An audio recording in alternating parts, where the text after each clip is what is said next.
Imagine a choice that no one should ever have to make, a decision with no right answers, only devastating consequences.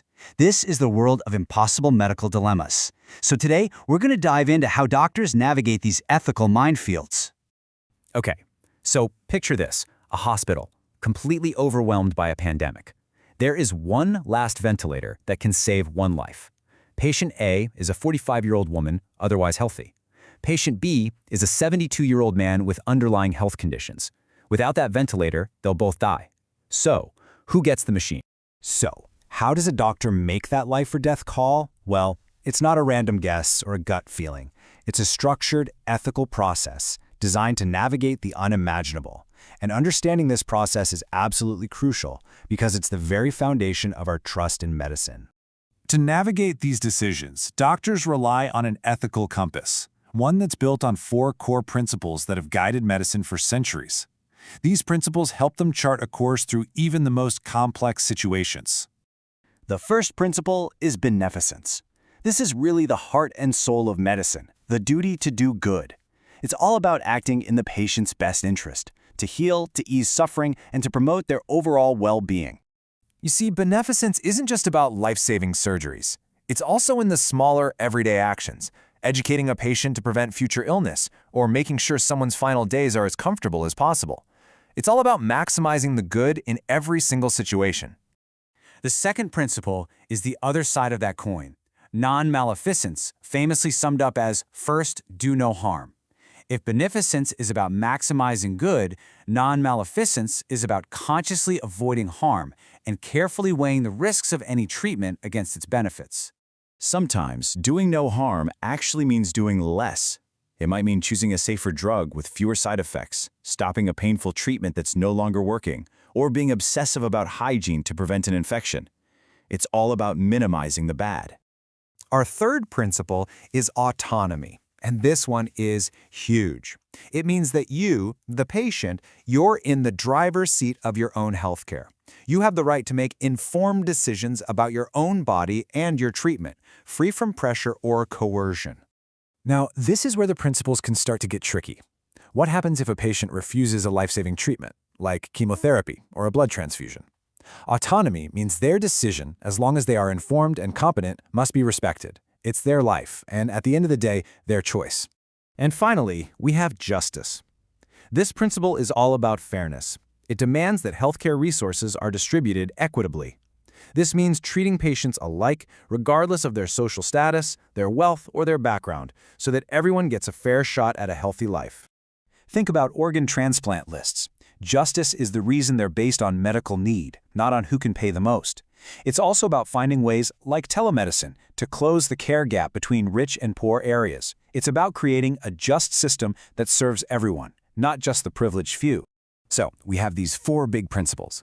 But the toughest moments in medicine happen when these principles crash into each other, creating a true ethical dilemma where there are just no easy answers. Here's a classic example. A 78-year-old patient refuses a ventilator, exercising his autonomy. But the doctors know it's the one thing that could save his life, which is their duty under beneficence. So, which value wins out? The patient's right to choose or the doctor's duty to save a life? This is where a concept called lex artis comes into play. Think of it like the professional playbook for medicine. It's the established standard of care that helps doctors navigate these impossible conflicts, providing a roadmap when the ethical compass seems to be spinning out of control. Essentially, lex artis requires that every major decision pass 3 critical tests. Is it medically sound? Is it ethically justifiable according to our 4 principles? And is it legally defensible? This provides a robust framework for making the toughest calls with confidence. And it's not just some abstract idea, it's a concrete process. You start by identifying the conflict. Then you gather all the objective medical facts. Crucially, you consult with the patient, the family, and often an entire ethics committee. And finally, you document everything, ensuring transparency and accountability. All right, now that we have the tools, let's circle back to our impossible dilemma. 1 ventilator, 2 patients. Let's see how the lex artis framework gets applied in this life or death situation. The first step is a rigorous, objective analysis of the clinical facts. Patient A is younger, with no other health issues. Patient B is older, with comorbidities that complicate recovery. Based purely on the medical evidence, patient A has a significantly higher probability of surviving and recovering if she gets the ventilator. And this is a really crucial point. This decision isn't left to a single doctor at the bedside. To ensure fairness and remove any individual bias, it gets escalated to an ethics committee.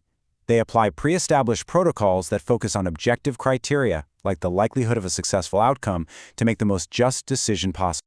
And so, the agonizing decision is made. The ventilator goes to patient A, the person with the highest likelihood of benefiting from it. This isn't about judging who is more deserving. It's a tragic but rational application of beneficence and justice in a crisis. Meanwhile, patient B is given every other form of care possible, and the decision is explained with compassion and transparency to both families. So, why does this whole rigorous ethical framework matter so much? Because it's not just for disasters. It's the silent, steady foundation of our entire healthcare system. It's what allows us to trust that doctors are making the best decisions possible, even when those decisions are incredibly difficult. At the end of the day, ethics is what keeps medicine human. It ensures that even in the face of incredible technological power and overwhelming pressure, the focus remains on responsibility, fairness, and compassion. It protects all of us. But the challenges are always evolving.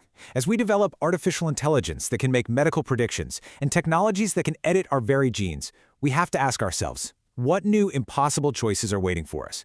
And will our ethical compass be enough to guide us through the uncharted territory of the future?